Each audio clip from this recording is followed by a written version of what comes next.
ടീകോമിന് നഷ്ടപരിഹാരം നൽകാനുള്ള മന്ത്രിസഭാ തീരുമാനം കരാറിന് വിരുദ്ധം. സ്മാർട്ട് സിറ്റി പദ്ധതി പരാജയപ്പെട്ടാൽ നഷ്ടപരിഹാരം ഈടാക്കേണ്ടത് ടീകോമിൽ നിന്നാണെന്നാണ് കരാർ. 2007 കരാറിന്റെ പകർപ്പ് മീഡിയ വണ്ണിന് ലഭിച്ചു. സെയ്ഫ് സെങ്ലാബ്ദീൻ ചേരുന്നുണ്ട്. സെയ്ഫ്, ഈ കരാർ പ്രകാരമാണെങ്കിൽ ഈ പദ്ധതി പരാജയപ്പെടുകയാണെങ്കിൽ ടീകോം സർക്കാരിനാണ് നഷ്ടപരിഹാരം നൽകേണ്ടത്. എന്തിനാണ് സർക്കാർ ഇപ്പോൾ ഒരു വഴിവിട്ട നീക്കത്തിലേക്ക് പോയിരിക്കുന്നത്? എന്താണ് ഈ നിർണായകമായ റിപ്പോർട്ടിൽ പറയുന്നത്?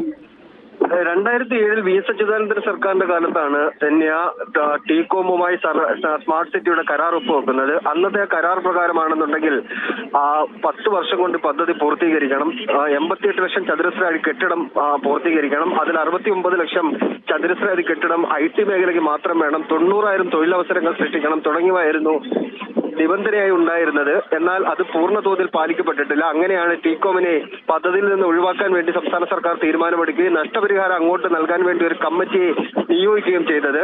എന്നാൽ കരാർ പ്രകാരം നമുക്ക് കേരളത്തിന് ഇങ്ങോട്ടാണ് അവർ പണം നൽകേണ്ടത് എന്നാണ് കരാറിൽ നിന്ന് മനസ്സിലാക്കാൻ കഴിയുന്നത്. അങ്ങോട്ട് പണം കൊടുക്കേണ്ടതില്ല എന്നാണ് വ്യക്തമാകുന്നത്. എന്തായാലും ഈ കരാറിൽ ഇങ്ങനൊരു നിബന്ധന നിലനിൽക്കെ എന്തിനാണ് സംസ്ഥാന സർക്കാർ അങ്ങോട്ട് പണം കൊടുക്കുന്നത് എന്ന കാര്യത്തിൽ ഒരു വ്യക്തത വരേണ്ടിയിരിക്കുന്നു. സർക്കാർ പിന്നീട് ഏതെങ്കിലും തരത്തിൽ ഇതിനകത്ത് മാറ്റം വരുത്തിയിട്ടുണ്ടോ? അക്കാര്യത്തിലൊക്കെ വ്യക്തത വരുത്തേണ്ടത് സർക്കാരാണ് തന്നെ.